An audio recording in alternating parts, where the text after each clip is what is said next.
Okay.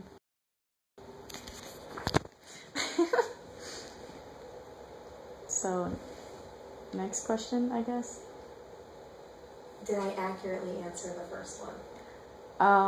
You define it by not... There's a clinical definition, and then there is the broader, more general definition. And at some point in most people's lives, they could meet the criteria.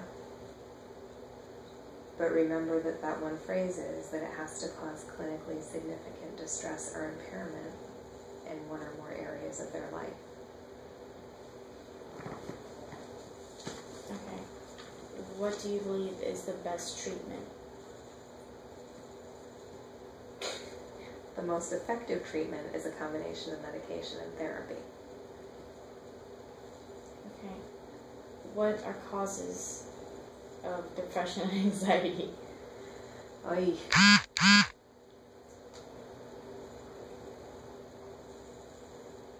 The general answer is that potentially somebody could have a genetic predisposition, but then there has to be a significantly stressful enough event or combination of events that cause the symptom to be expressed.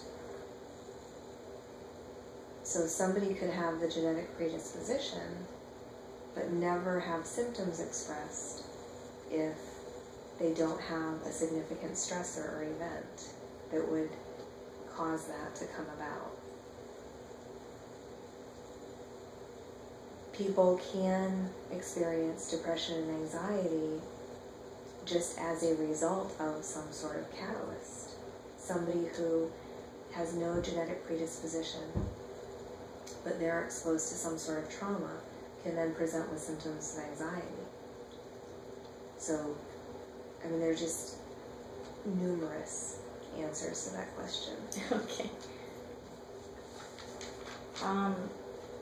Roughly how many patients have you seen with depression and anxiety? Over the course of my whole career? Yes, ma'am. Hundreds and hundreds and hundreds. Wow. How many of them were like severe, like seriously impacted their daily lives? Or about a percentage of them?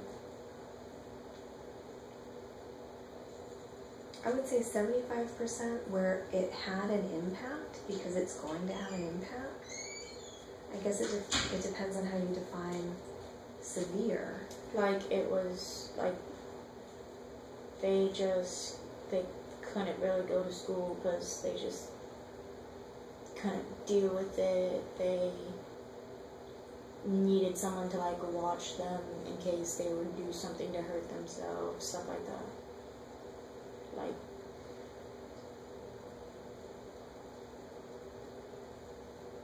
or just no matter what, they could not feel happy.